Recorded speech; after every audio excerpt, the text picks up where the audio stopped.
Hello and welcome to my YouTube channel. आज की इस वीडियो में मैं आपको ज़ोटीरो 7 के एक प्लग इन या जिसको हम एड ऑन भी कहते हैं बताऊंगा, जिसका नाम है इथेरियल रेफरेंस। इसको ज़ोटीरो रेफरेंस भी कहते हैं। इसको कैसे इंस्टॉल करना है और इसके फीचर्स क्या है, इस वीडियो में मैं आपको स्टेप बाय स्टेप बताऊंगा। पहले हम ज़ोटीरो 7 को ओपन कर लेंगे। ज़ोटीरो 7 को ओपन करने के बाद इसका जो इंटरफेस है ऑलमोस्ट सभी को पता है कि इसको रिसेंटली लॉन्च किया गया है और इसके फीचर जो है वो एनहांस किए गए हैं एज कम्पेयर टू ज़ोटीरो 6। फॉर एग्जाम्पल अगर हम ज़ोटीरो 7 में पीडीएफ ओपन कर लेते हैं तो इसको ओपन करने के बाद जो इंडेक्स साइटेशंस है, जब हम इन पे हॉवर कर लेते हैं तो ये हमें दिखाता है कि इसकी बिब्लियोग्राफिक डिटेल्स पूरी दिखाता है। जब हम ईयर पे ईयर पे हॉवर कर लेते हैं, अगर हम ऑथर पे हॉवर कर लेंगे तो ये हमें दिखाएगा कि इस ऑथर के कितने डॉक्यूमेंट्स इसमें साइट हुए हैं। ये तो डिफॉल्ट फीचर्स है, या अगर उसका डीओआई दिया हुआ है तो उस पर क्लिक करके इसको हम ब्राउजर में ओपन कर सकते हैं। पर मान लीजिए कि कोई रिसर्चर है और वो आर्टिकल को पढ़ रहा है, इस डॉक्यूमेंट को पढ़ रहा है और वो चाह रहा है कि मेरी ये जो इंडेक्स साइटेशन है ये इसका मैं एब्स्ट्रैक्ट देखना चाहता हूँ और वो एब्स्ट्रैक्ट यही दिखना चाहिए। तो इसके लिए उसको क्या करना होगा कि यही इथेरियल रेफरेंस जो है या जिसको ज़ोटीरो रेफरेंस भी कहते हैं, इसको इंस्टॉल करना होगा। इसको इंस्टॉल कैसे करते हैं? हम टूल्स में जाएंगे। टूल्स में जाने के बाद प्लग इन पे क्लिक कर लेंगे और यहाँ गियर बटन पे क्लिक करने के बाद install plug in from the file. चूंकि मैंने पहले ही डाउनलोड कर रखी है फाइल ज़ोटीरो रेफरेंस या जिसको इथेरियल रेफरेंस भी कहते हैं, इसका यूआरएल जो है वो मैंने वीडियो के डिस्क्रिप्शन में दे रखा है। उस पर क्लिक करने के बाद आप उसको डाउनलोड और उसके बाद इंस्टॉल कर सकते हो। अब हम इसको यहाँ ओपन कर लेंगे। ओपन करने के बाद अब इथेरियल रेफरेंस जो है ज़ोटीरो में इंस्टॉल हो गया और जो ही हमने इसको इंस्टॉल किया तो यहाँ इसका जो है आइकन रिफ्लेक्ट हो गया रेफरेंस। और इसमें तीन फीचर्स है: सोर्स, रिफ्रेश और कोलैब सेक्शन। मैं सभी को रिकमेंड कर लूंगा कि जब इस प्लग इनको आप इंस्टॉल कर लोगे तो इसको फिर क्लोज करके फिर से ज़ोटीरो को स्टार्ट करें।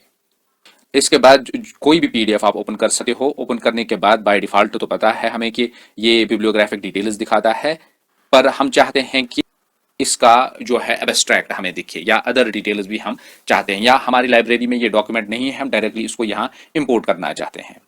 इथेरियल रेफरेंस को इंस्टॉल करने के बाद जब हम किसी भी इंडेक्स साइटेशन पे हॉवर कर लेते हैं तो बाय डिफॉल्ट तो ये दिखाता है बिब्लियोग्राफिक डिटेल्स, पर जो ही हम इस पे जाएंगे तो ये हमें इस डॉक्यूमेंट का जो एब्स्ट्रैक्ट है और ये कितनी दफ़ा साइट हुआ है, नॉट इन दिस डॉक्यूमेंट पर ओवरऑल इसकी साइटेशंस कितनी है वो भी दिखाता है। और अगर हमारी लाइब्रेरी में ये डॉक्यूमेंट नहीं है तो हम इसको इंपोर्ट भी कर सकते हैं। और अगर कोई रिसर्चर चाहता है कि इस एब्स्ट्रैक्ट वो कॉपी करना चाहते हैं तो सिंपली इसको सिलेक्ट करके वो इसको कॉपी भी कर सकता है।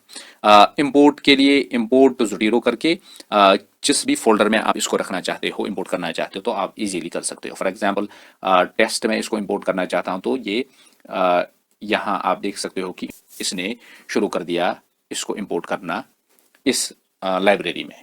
अगर इसको पीडीएफ डॉक्यूमेंट पीडीएफ इसका मिलेगा तो डेफिनेटली इसको भी इंपोर्ट कर लेगा, नहीं मिलेगा तो ये बिब्लियोग्राफिक डिटेल्स पूरी उसकी इंपोर्ट कर लेगा। तो दूसरा डॉक्यूमेंट मैंने इंपोर्ट कर लिया तो इसने इसका दिखाया कि फिनिश्ड, यानी कि उसने इस प्लगइन ने उसको इंपोर्ट कर लिया। अब हम देख लेंगे कि जिस फोल्डर में मैंने ये डॉक्यूमेंट जो दो इंपोर्ट कर लिए कि वो इसने इंपोर्ट कर लिए कि नहीं। जैसे कि मैंने आपको दिखाया कि दूसरा पेपर मैंने इंपोर्ट कर लिया तो उसका पीडीएफ भी इसने इंपोर्ट कर लिया। इसी तरीके से अगर कोई भी इस फिगर या टेबल हो तो उस पर अगर आप हॉवर कर लोगे तो ये उसको एक सेपरेट विंडो में वहीं जाके आपको दिखाएगा कि कौन सा फिगर है ये, और वो फिगर आपके सामने डिस्प्ले हो जाएगा। टेबल्स का भी हाँ, तो ये पूरा टेबल आपके सामने डिस्प्ले करके देगा एक नए विंडो में। अब जो अदर फीचर्स इसके है, ये जो रेफरेंस है यहाँ पे जब हम क्लिक कर लेते हैं सोर्स पे तो रेफरेंसेस जो चेकड है, चेक मार्कर जो है, अगर हम इस रिफ्रेश पे क्लिक कर लेंगे तो ये जो इस डॉक्यूमेंट में जो रेफरेंसेस है उन सभी को ये पार्स करके देगा। ए बिट टाइम लेता है पर ऑलमोस्ट सभी रेफरेंसेस को ये पार्स करके देता है। यहाँ जैसे इसने स्टार्ट कर लिया उनको पार्स करना तो ये यहाँ भी दिखाएगा अभी कि कितनी रेफरेंसेस इस डॉक्यूमेंट में है। तो इस जो ये जो डॉक्यूमेंट है जो हमने ओपन करके रखा है इसमें 54 रेफरेंसेस है। अब यहाँ भी अगर हम इन डॉक्यूमेंट्स पे हॉवर कर लेंगे तो ये हमें यहाँ भी इन डॉक्यूमेंट्स का जो पीडीएफ इन डॉक्यूमेंट्स का जो एब्स्ट्रैक्ट है वो दिखाएगा, और ये डॉक्यूमेंट कितनी इसकी साइटेशंस या इसका ये साइटेड टाइम्स क्या है इसका ये भी दिखाता है। और अगर हमारी लाइब्रेरी में ये ऑलरेडी है तो ये हमें दिखाएगा कि शो इन ज़ोटीरो कहाँ पे है, ये हमें दिखाएगा। जैसे इसने इस पे क्लिक करके इसने दिखाया कि ये डॉक्यूमेंट कहाँ पे है। अगर नहीं है तो हम इसको इंपोर्ट कर सकते हैं, सब्जेक्टेड टू DOI अवेलेबल हो उस डॉक्यूमेंट का, तो हम इसको इजीली इंपोर्ट भी कर सकते हैं।